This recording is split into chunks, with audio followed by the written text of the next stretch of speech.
We're here at Mobile World Congress in Barcelona. Just outside the show itself, we're in the Salesforce Pavilion, and I'm speaking with Julie from Deloitte, John from Verizon, and one of the things that I guess all businesses are worried about is making sure that the customer experience is connected wherever they come into contact with that business, whether they're buying something online or in a store or whatever. You guys have done some work around connecting the customer experience. Can you give me a bit of detail on what's been done and then what you built based on the knowledge you have? Sure. So we know that our customers visit our website before they come to our store 7 or 8 times out of 10. Right, yeah. And we want to make sure that for those customers they have a connected experience so they don't start all over every time they go from one channel to the next. Yeah. So Julie has a statistic around that in terms of... Right.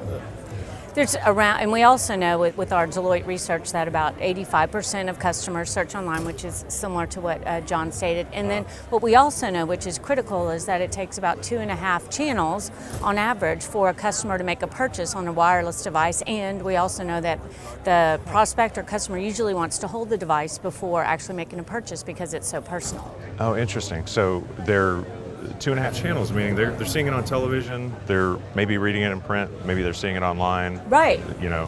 That's right. So I might go online and look for a specific device, and then I might go into the store, feel it, and touch it a little bit, and then I might want to finish it, go home and speak to my spouse or my son, and then finish it online. Right. So we were just talking about this the other day with these foldable phones that are coming out. That is going to be a critical thing with foldable phones because people don't have that experience, that tactile experience any longer. Right. So now that you know that they're using multiple channels before they consider the purchase or close the purchase, what happens next? So we had enabled a shared cart scenario. So if you create a cart online, you start to make a purchase online, the rep in the store can see that.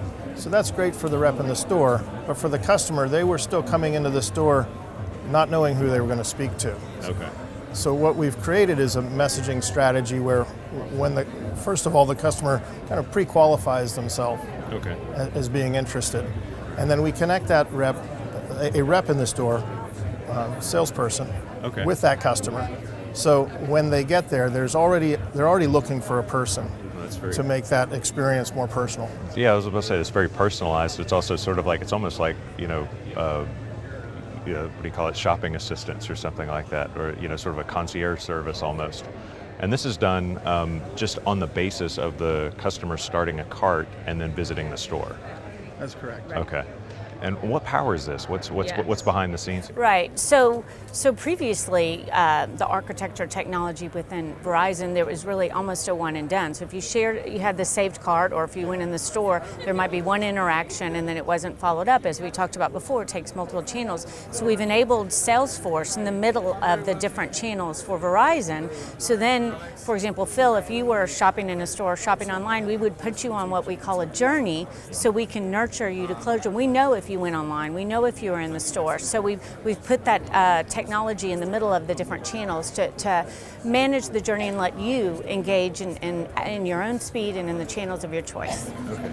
The other part of this that's been great for Verizon has been the automation that's introduced, because when we see that you've been online through our systems and we know who you are based on how far you've gone into the funnel, we message you, and then based on your response, if you don't respond, or you say, no, I don't need any help right now, that's fine, that's cool, that's your thing.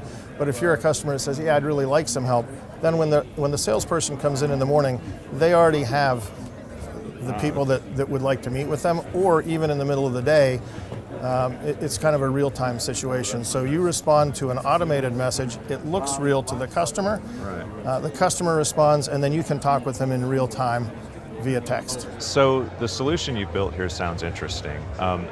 One thing I guess that comes to mind is, getting people from online to retail is well and good, and it's great to connect those experiences. But some, retail associates, they don't necessarily think that online is helping them. They think that that's maybe a competitor to what they do. How do you overcome that? So I think that's one of the things that's really interesting about the way we've been able to execute here, which is we're breaking down that barrier between retail and .com and online, not just for the customer, but for the sales associate. So now we're using online more as a tool. They see it more as a tool for themselves than as a competitor. Okay.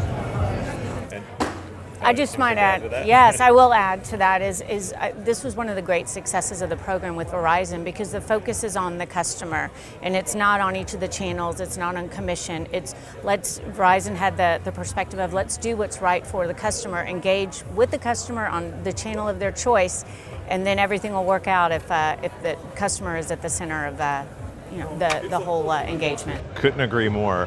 Last question though is that this is great for Verizon because it makes the retail experience all that much better, for buying phones and going to the store.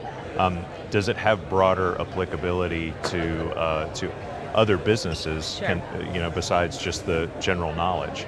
Yeah, we believe it does, because we don't think that purchase behavior differs by company so much.